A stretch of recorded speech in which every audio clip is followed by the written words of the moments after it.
ஃபினாலேக்கு போகிறதுக்கு முன்னாடி திவ்யா வந்து அந்த ட்ராஃபி கிட்ட பேசின மூமெண்ட் அவங்க ரொம்ப அழகாக சொல்லியிருந்தாங்க, பேசியிருந்தாங்க. அவங்களுக்கு எதுக்காக தேவை, அவங்க என்ன நினைக்கிறாங்க இந்த ட்ராஃபி பற்றியும் அப்படின்னு வந்து சொல்லியிருந்தாங்க. அது கேட்கலாம்.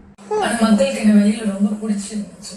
நான் பண்ண கதாபாத்திரங்கள், நான் பண்ண ப்ராஜெக்ட்ல உள்ள ஒரு கேரக்டர்ஸ் நான் அப்படி பிடிச்சி பார்க்கணும்னு எனக்கு ரொம்ப ஆசையா இருக்கு. இந்த லைன் எனக்கு தான் சீக்கிரம் இன்னும் கொஞ்சம் நேரம் தான், அதுக்கப்புறம் நீங்க கையில இருப்பேன். Okay, love you. எனக்கு நம்பிக்கை இருக்கு. பிகாஸ் நான் எப்படி இருக்கும்னு நினைச்சனோ அப்படி இருக்கு இந்த ட்ராஃபி. ஒரு சின்ன ஒரு ஆசை வந்துச்சு. ஆனா உன் மேல ஆசைப்படுறாங்களோ இல்லையோ, இந்த வீட்டுக்குள்ள வந்தோடனே உனக்கு ஒரு தன்மை இருக்குன்னு நம்புறேன்.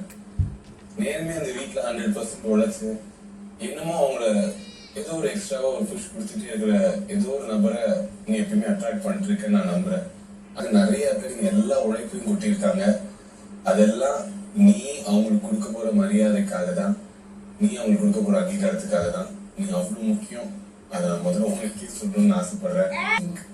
இந்த வீட்டுல வந்து நான் என்ன ஆசை இல்லைன்னு சொன்னாலுமே சம்வேர் தினமும் 100% போடும்போது 24 மணி நேரம் மக்கள் என்டர்டெயின் பண்றதுக்கு என்னடா பண்ணான்னு நான் யோசிச்சு நடத்துறோம். சரி, ஐயோ நான் பண்ற என்டர்டெயின்மெண்ட் வேற யாரோ பண்ற ஒரு விஷயத்தினாலும் மறையுதுன்னு நான் ஃபீல் பண்ண நாட்கள் சரி, அழுத நாட்கள் சரி, 6 நாட்கள் சரி, சண்டைப்பட்ட நாட்கள் சரி, எல்லாமே மக்களை என்டர்டெயின் பண்ணணும். நான் பண்ணது எல்லாமே ஒரு வகையில் ஒண்ணு என் பக்கம் அட்ராக்ட் பண்ணிருக்கும் நம்புறேன்.